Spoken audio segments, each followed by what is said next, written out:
চূড়ান্ত নিয়ন্ত্রণবাদ, যাকে আমরা অ্যাবসোলিউট ডিটারমিনিজম বলি, তার ফলে এক নতুন মতবাদের সৃষ্টি হয়। এই মতবাদ সম্ভাবনাবাদ নামে পরিচিত।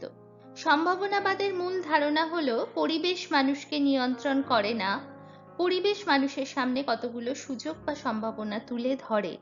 মানুষ তার বুদ্ধি ও বিচক্ষণতা অনুসারে তাদের মধ্যে একটিকে বেছে নেয়। সম্ভাবনাবাদের গঠন ব্যাখ্যায় দুটি উপাদানের কথা বলা হয়।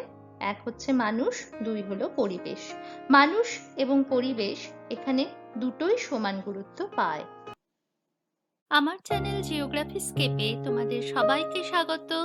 চ্যানেলটি সম্পর্কে তোমাদের যদি কোনো সাজেশন থাকে অথবা যদি তোমাদের কোনো জিজ্ঞাসা থাকে তাহলে অবশ্যই আমাকে জানিও। পসিবিলিজমের উৎপত্তি প্রথম বিশ্বযুদ্ধের পরে ঘটে, যদিও প্রচ্ছন্নভাবে সম্ভাবনাবাদের উৎপত্তি ঘটেছিল এর আগেই। সাধারণত ঊনবিংশ শতকের পূর্ববর্তী যুগে প্রচ্ছন্নভাবে সম্ভাবনাবাদী ধারণা প্রকাশ পেত।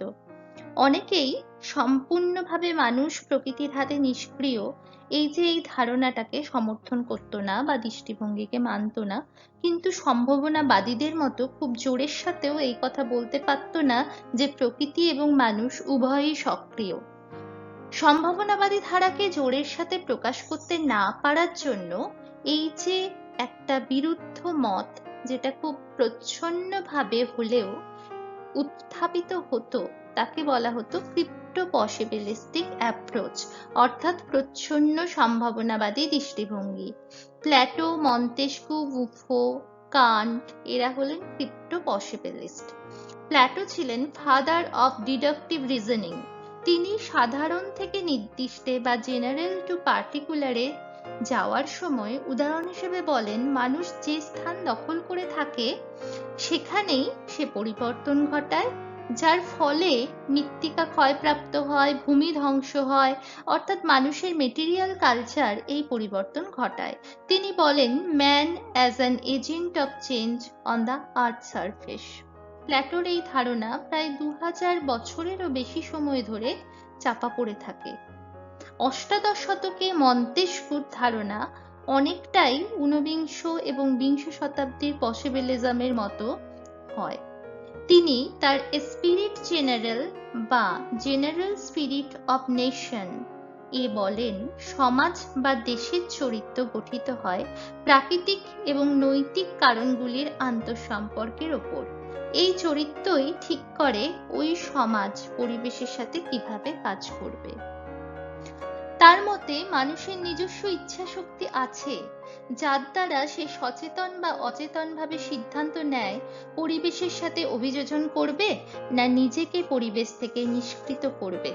আসলে অনেকগুলো পথ থাকে, পরিবেশ অনেকগুলো পথ দেয়, সেই পথের মধ্যে থেকে সে কোনটাকে বেছে নেবে সেটা মানুষের উপরই নির্ভর করে। ফরাসি গবেষক কোতে দা বুফো, এটা হচ্ছে ফরাসি ভাষায় উচ্চারণ, অনেকেই এটাকে বাফনও বলে থাকেন, কিন্তু ফরাসি ভাষায় এর উচ্চারণ হয় কোতে দা বুফো। তো বুফো অষ্টাদশ শতকে বিশ্বাস করতেন মানুষ পৃথিবীকে জয় করতে পারে ও তার পরিবর্তন সাধন করতে পারে। তিনি বলেন, যে কোনো জলবায়ুতে মানুষ প্রতিক্রিয়া দেখাতে বাধ্য নয়, বরং যারা আদিম এবং সভ্যতার উচ্চ শিখরে বসবাস করে না তারা জলবায়ু দ্বারা বেশি প্রভাবিত হন। উপযুক্ত পোশাক দ্বারা মানুষের গাত্র বর্ণ রক্ষা করা সম্ভব। তিনি আরো বলেন, বনভূমি ও জলাভূমি নষ্ট করে মানুষ যে নিজের ভূদৃশ্য তৈরি করে, তার ফলে পৃথিবী ক্রমশ উষ্ণ হয়ে পড়ছে। এবং তিনি বন সংরক্ষণের কথাও বলেন। জার্মানির কান্টের চিন্তাধারাতেও সম্ভাবনাবাদের ধারণাটা স্পষ্ট ছিল না, অর্থাৎ তিনিও অস্পষ্টভাবেই সম্ভাবনাবাদের কথা বলেন এবং নিও কান্টিয়ান যে ফিলোসফি সেই অনুযায়ী অনেকটাই পসিবিলিজমের মতো তার ধারণা প্রকাশ পায়। ঊনবিংশ শতাব্দীতেই মূলত পসিবিলিজমের সূত্রপাত ঘটে। প্রথমেই আমি আসছি জর্জ পার্কিন মার্সের কথায়। তিনি ছিলেন আমেরিকান।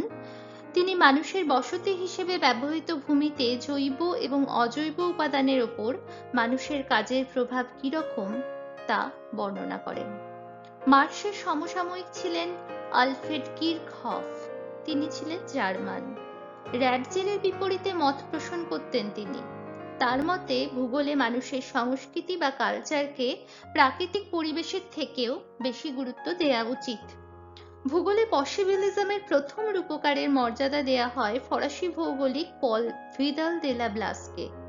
তিনি বলেছেন, মানুষ মূলত প্রকৃতি থেকে আলাদা ভিন্ন কোনো সত্তা নয়, কেননা মানুষ প্রকৃতিরই সৃষ্টি, যাকে তিনি বলেছেন লিভিং ক্রিয়েশন বা জীবন্ত সৃষ্টি। প্রকৃতি ছাড়া মানুষের কোনো সত্তা থাকতে পারে? তিনি এটা কোশ্চেন করেছেন। কারণ মানুষের দেহ গঠিত হয়, পুষ্ট হয় প্রকৃতি থেকেই, প্রকৃতির দেয়া খাদ্য খেয়েই, প্রকৃতির কোলেই মানুষ বড় হয়। তাই মানুষ তো প্রকৃতির থেকে ভিন্ন হতে পারে না। তাই ভিদাল কোশ্চেন করছেন যে মানুষের কোনো সত্তা প্রকৃতি ছাড়া কি আলাদা হতে পারে? উত্তর হচ্ছে না, প্রকৃতি থেকে আলাদা হতে পারে না। এখানে তিনি একটা খুব ভালো এক্সাম্পল দিয়েছিলেন। তিনি বলছেন, একটা শামুককে তার খোলস থেকে বার করে নিলে যেমন তার সত্তা অসম্পূর্ণ বা খণ্ডিত হয়ে যায়, তেমনি প্রকৃতি বা প্রাকৃতিক পরিবেশের আবরণের বাইরে মানুষ অসম্পূর্ণ বা খণ্ডিত অথবা সত্তাহীন। প্রকৃতি ও মানুষের মধ্যে সবসময়ই চলে আদান প্রদান বা ক্রিয়া প্রতিক্রিয়া। প্রাকৃতিক পরিবেশগত নিয়ন্ত্রণবাদ অনুযায়ী প্রকৃতি সক্রিয়, মানুষ নিষ্ক্রিয়। কিন্তু ভিদালীয় সম্ভাবনাবাদ বলে উভয়েই সক্রিয়, কেউ কম বা কেউ কখনো বেশি। ভিদাল দে লা ব্লাসের মতে প্রকৃতি মানুষের সবচেয়ে সক্রিয় সহযোগী অথবা সহকর্মী। মানুষের নানা প্রয়োজন অনুযায়ী প্রকৃতি মানুষকে উপদেশ দেয় অথবা দেখিয়ে দেয় কখন তার কি করা উচিত। প্রকৃতির সাথে তার নানা কর্মের ক্রিয়া প্রতিক্রিয়া থেকে মানুষ নিজেই তার খুঁত খুঁজে পায়, তার সমস্যা সমাধানের পথ বা চলার দিক নির্দেশ করে। তবে ভিদালের মতে পৃথিবীর সব মানুষের মানসিক ক্ষমতা বা বোঝার সামর্থ্য, রুচি, পছন্দ, সংস্কৃতি এক ধরনের নয়, এক স্তরেরও নয়। প্রকৃতির সাথে আদান প্রদানের ক্ষেত্রে মানুষের মানসিক নানাবৃত্তি, যেমন তাদের পারসেপশন, আইডিয়া, চিন্তা ভাবনা, পছন্দ বা ইচ্ছা, কালচার ইত্যাদি খুব বড় ভূমিকা নেয়। ভূপৃষ্ঠের প্রাকৃতিক পরিবেশের বিভিন্ন স্থানে ভিন্ন ভিন্ন মানুষের সংস্কৃতি, রুচি, পছন্দ এবং ইচ্ছাও ভিন্ন ভিন্ন। বিভিন্ন প্রাকৃতিক পরিবেশ এবং বিভিন্ন মানব সংস্কৃতির মিলনে ভূপৃষ্ঠের ভিন্ন ভিন্ন স্থানে গড়ে উঠতে দেখা যায় মানব জীবনের বিভিন্ন ধাঁচ, যাকে বলা হয় ঝোড় দাভি। প্রাকৃতিক এবং সাংস্কৃতিক বিশিষ্টতার মিলনে গড়ে ওঠা ভিন্ন ভিন্ন এই যে বিশেষ ধরনের জীবনের ধাঁচ বিশিষ্ট করে তোলে ভূপৃষ্ঠের এক একটা অংশকে। ভিদাল সেগুলোকে চিহ্নিত করেছেন এক একটা পেই রূপে। ভূপৃষ্ঠের কোথায় কিরকম জীবনের ধাঁচ এবং পেজ গড়ে উঠবে তা প্রাকৃতিক পরিবেশের বৈশিষ্ট্যের উপর নির্ভর করে না। প্রাকৃতিক পরিবেশের সাথে মানুষের বা বিশেষ বিশেষ মানব গোষ্ঠীর সংস্কৃতি, রুচি, পছন্দ ইত্যাদি সম্মিলনের উপর তা নির্ভর করে। এই সম্মিলনের বিষয়টাতেও কিছুটা অনিশ্চয়তা থাকে। এই তত্ত্ব অনুযায়ী প্রাকৃতিক পরিবেশ পুরোপুরিভাবে মানুষের সংস্কৃতি, রুচি, ইচ্ছা ইত্যাদিকে নিয়ন্ত্রণ করে না। এই কারণে অর্থাৎ কিছুটা অনিশ্চয়তা বা অনির্দেশতার জন্য ভিদাল দে লা ব্লাসের এই মতকে সম্ভাবনাবাদ বলা হয়। ভিদালের মতে প্রকৃতি মানুষের কর্মের সীমা নির্ধারণ করে দেয়, তবে মানুষের ইচ্ছা স্বাধীনতাকে নিয়ন্ত্রণ করতে পারে না। বিংশ শতাব্দীতেও ভিদালের কিছু অবদান রয়েছে পসিবিলিজমে। 1913 সালে অ্যানালস পত্রিকায় তিনি সম্ভাবনাবাদের সমর্থনে একটি লেখা প্রকাশ করেন, যেখানে তিনি বলেন, geography seeks to measure and localize the great part that man plays and in modifying the face of the earth. 1921 সালে তার মৃত্যুর পর প্রকাশিত হয় প্রিন্সিপালস অফ হিউম্যান জিওগ্রাফি। তার লেখা এই গ্রন্থটি ইংলিশে অনুবাদ হয় 1926 সালে। যেখানে তিনি বলেছেন প্রকৃতি মানুষের পরামর্শদাতার থেকে বেশি কিছু নয়। মানুষের প্রয়োজন মতো ভিন্ন জলবায়ুতেও নানা ধরনের ফসল উৎপাদন সম্ভব। উদাহরণ হিসেবে তিনি ভুট্টা এবং গমের অরিজিন বা প্রথম উৎপাদন স্থল এবং তাদের সর্বাধিক উৎপাদন অঞ্চল যে ভিন্ন তা দেখান। ব্রুন্স ভিদালের এই ধারণাকে ফ্রান্সের চতুর্দিকে এবং অন্যান্য দেশে ছড়িয়ে দেন। 1910 সালে তার প্রকাশিত বই জিওগ্রাফিক হিউম্যানি এসি দ্য ক্লাসিফিকেশন পজিটিভ প্রকাশিত হয়। এই গ্রন্থে তিনি মানবীয় ভূগোলকে তিনটি দৃষ্টিভঙ্গি অনুসারে বিভক্ত করেন। এক হচ্ছে আনপ্রোডাক্টিভ অকুপেশন অফ ল্যান্ড, যেমন রাস্তাঘাট, বাড়িঘর, যেটা আনপ্রোডাক্টিভ ভাবে ল্যান্ডটাকে আটকে রাখে। দুই হচ্ছে প্রোডাক্টিভ ইউজ, মানে হচ্ছে চাষবাস করা, পশুপালন করা, যেগুলো প্রোডাক্টিভ বা উৎপাদনশীলতা রয়েছে সেগুলো হচ্ছে প্রোডাক্টিভ ইউজ। এবং থার্ড হচ্ছে ডিস্ট্রাকটিভ এক্সপ্লয়টেশন, মানে হচ্ছে যেটাকে গাছ কেটে নেওয়া বা ভূমিক্ষয় হওয়া, প্রকৃতির যে শোষণ, সেটা হচ্ছে ডিস্ট্রাকটিভ এক্সপ্লয়টেশন। তিনি বলেন প্রকৃতি মানুষের কাজের উপর যে সীমাবদ্ধতা তৈরি করেছে তা অঞ্চলভেদে আলাদা। যেমন উষ্ণ ও শীতল মরুতে মানুষের সংস্কৃতি বিশেষ অগ্রসর হতে পারেনি, কিন্তু উষ্ণ ও শীতল নাতিশীতোষ্ণতে মানুষের সংস্কৃতি উন্নত, তাই সেখানে সম্ভাবনাও অনেক বেশি। যদিও এখানে অনেক দক্ষ মানুষ বর্তমান, তবুও প্রকৃতির নিয়ন্ত্রণের বাইরে তাদের কিছু করা সম্ভব হয়নি। তিনি বলেন everything on the surface of the globe is for man a matter of habit, of sound understanding, of physical facts and of skillful adaptation of these facts। অর্থাৎ প্রকৃতির বিষয়বস্তু ও ঘটনাকে খুব বিচক্ষণতার সাথে মানুষকে লক্ষ্য করতে হবে এবং সঠিক ভাবে এবং সঠিক সময়ে গ্রহণ করতে হবে। যত প্রকৃতির ওপর মানুষের জয় সাফল্যমণ্ডিত হতে থাকবে, ততই কিন্তু প্রকৃতির প্রতিশোধও নিষ্ঠুর হবে। তবে ভিদালের সম্ভাবনাবাদকে চূড়ান্ত রূপ দিলেন সমালোচনামূলক ঐতিহাসিক লুসিয়ান ফেবার। 1922 সালে আ জিওগ্রাফিক্যাল ইন্ট্রোডাকশন টু হিস্ট্রিতে প্রথম তিনি পসিবলিজম শব্দটি ব্যবহার করেন। তার মতে man is not a passive being but an active force. প্রাকৃতিক পরিবেশ মানুষের সামনে কিছু সম্ভাবনা তুলে ধরে। মানুষ তার বিচার বুদ্ধি, কলা কৌশল, কারিগরি দক্ষতা এবং নিজ প্রয়োজন অনুসারে পছন্দ মতো সুযোগ বা সম্ভাবনাকে নির্বাচন করে। তার মতে সবচেয়ে গুরুত্বপূর্ণ ও একমাত্র ভৌগোলিক সমস্যা হলো সুযোগ বা সম্ভাবনার ব্যবহার করা। The true and only geographical problem is that of utilization of possibilities. There are no necessities but everywhere possibilities, and man as the master of these possibilities is the judge of their use। অর্থাৎ এখানে মানুষের রোলটাকেও যথেষ্ট তিনি গুরুত্ব দিচ্ছেন।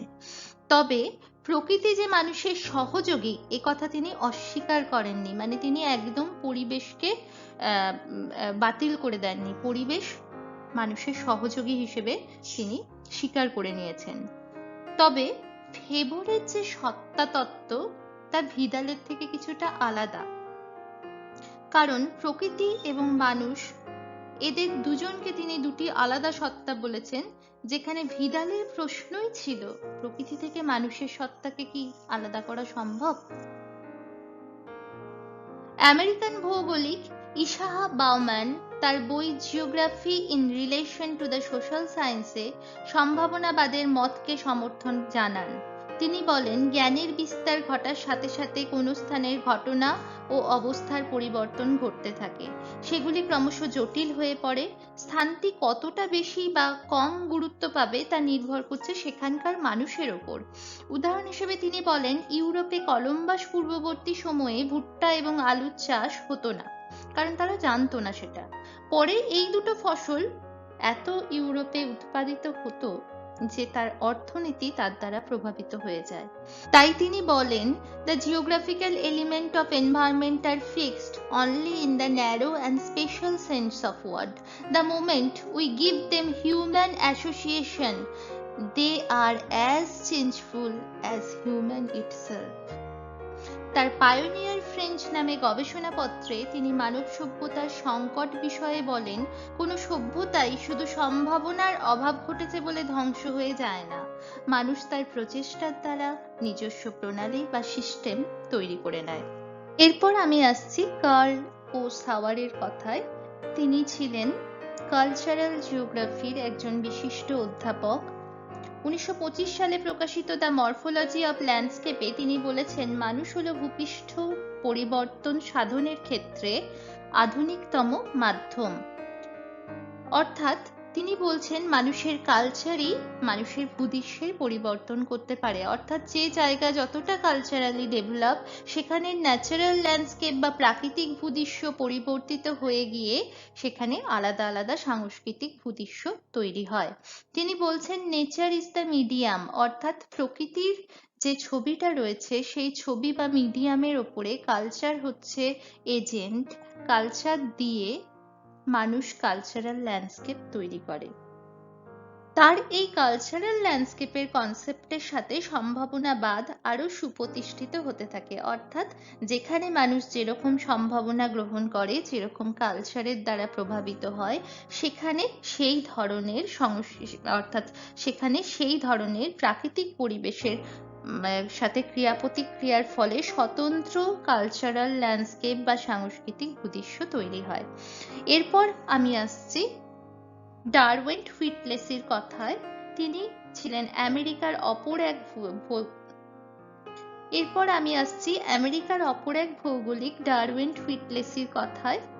তিনি সাওয়ারের landscape বা ভূদৃশ্যের ধারণাকে আরো একটু বর্ধিত করেন। তিনি বলেন, কোনো এলাকায় পর্যায়ক্রমে বিভিন্ন মানব গোষ্ঠীর বসতি গড়ে ওঠার ফলে ধীরে ধীরে সেই এলাকার ভূদৃশ্যের পরিবর্তন ঘটে। যদিও প্রাকৃতিক বৈশিষ্ট্যের দিক থেকে এই পরিবর্তনের পরিমাণ খুবই নগণ্য, কিন্তু যারা ওখানে বাস করছে দীর্ঘদিন ধরে, তাদের কালচারাল চেঞ্জ হওয়ার সাথে সাথে সেখানে ভূদৃশ্যের পরিবর্তন লক্ষ্য করা যায়।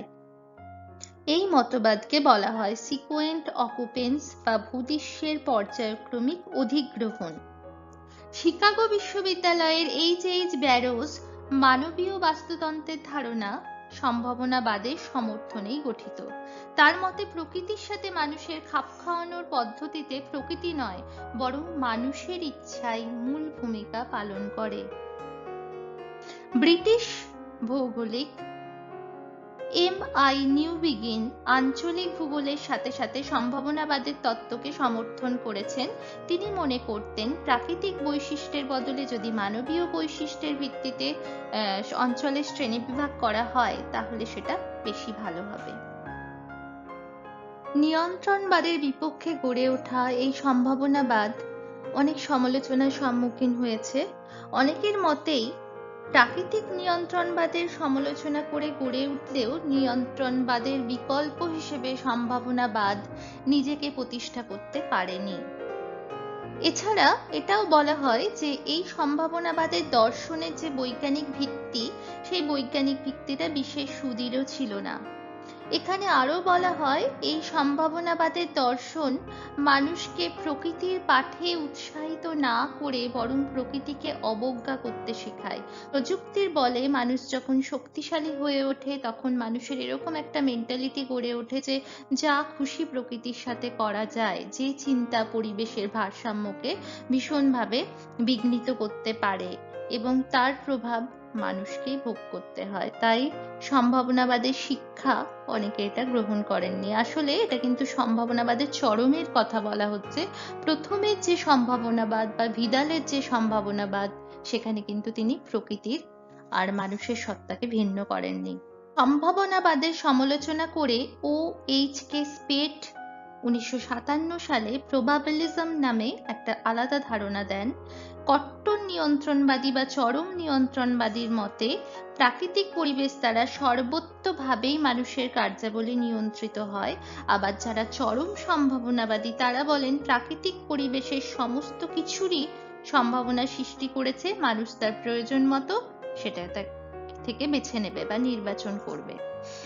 স্পেটের মতে প্রকৃতি যেমন সবকিছু সম্ভব এরকম অবস্থা সৃষ্টি করে না, তেমনি সবকিছু নিয়ন্ত্রণও করে না। বরং ভারসাম্য অবস্থার সৃষ্টি করে, অর্থাৎ প্রকৃতি অনুকূল ও মানুষের উদ্যম দুটোই সমানভাবে এখানে কাজ করে। সম্ভাবনাবাদের সমর্থক বাউম্যান পরবর্তীকালে স্বীকার করেছেন যে প্রতিটি স্থানে মানুষ কিছুটা হলেও পরিবেশ দ্বারা প্রভাবিত হয়। রাশিয়ান ভৌগোলিক আই জেরাসিমো বলেছেন, সম্ভাবনাবাদ দর্শন নিয়ন্ত্রণবাদেরই রূপান্তর মাত্র, কোনো নতুন ধারণার অবতারণা কিন্তু এখানে করা হয়নি। অর্থাৎ এখানে আমরা দেখলাম সম্ভাবনাবাদের বেশ কিছু সমালোচনা করা হয়েছে। আজকে তাহলে এই পর্যন্তই, আবার দেখা হবে পরের ভিডিওতে। ততদিন ভালো থেকো, সুস্থ থেকো।